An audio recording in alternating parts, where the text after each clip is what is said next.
হ্যাঁ, নাম পরিচয়টা বলেন। আমি মুফতি মাহমুদুল হাসান, প্রতিষ্ঠাতা ও পরিচালক কাছারিপাড়া হামিয়াতুস সুন্নাহ আদর্শ বালিকা মাদ্রাসা।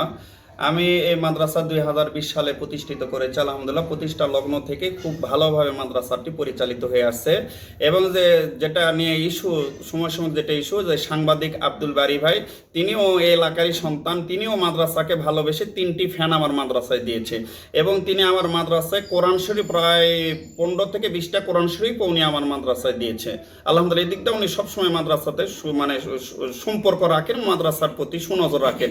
যে হঠাৎ করে 12 তারিখের যে একটা মাহফিল, এই মাহফিলকে কেন্দ্র করে আমার এবং আব্দুল বারী ভাইয়ের মধ্যে একটা মনোমালিন্য তৈরি হয়, এত মত পার্থক্য তৈরি হয়।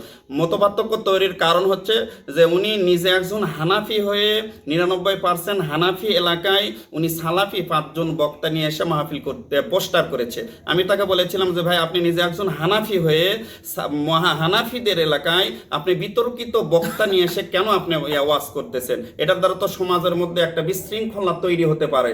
তাহলে আপনি এটা না করে বরং আপনি হচ্ছে হানাফিদের এলাকায় হানাফির বক্তা নিয়ে আসেন, অথবা আপনি 5টার মধ্যে 3টা বক্তা সালাফির রাখেন আর 2টা বক্তা হানাফির রাখেন। তাহলে এটা খুব ভালো হবে, যাতে জনমনে কৌতূহল সৃষ্টি না হয়, বিশৃঙ্খলা সৃষ্টি যেন না হয়। এটাই হচ্ছে মূল কারণ। এর জেরের ভিত্তিতে উনি আমাকে বিভিন্নভাবে হুমকি ধুমকি দিচ্ছে এবং আমার মাদ্রাসার বিরুদ্ধে মিথ্যা অপপ্রচার চালাচ্ছে। এবং সে আমাকে এমনভাবে হুমকি দিয়েছে, সে নাকি আমার বিরুদ্ধে 10 পর্বে লেখালেখি করবে, অলরেডি 5 পর্ব লিখেছে।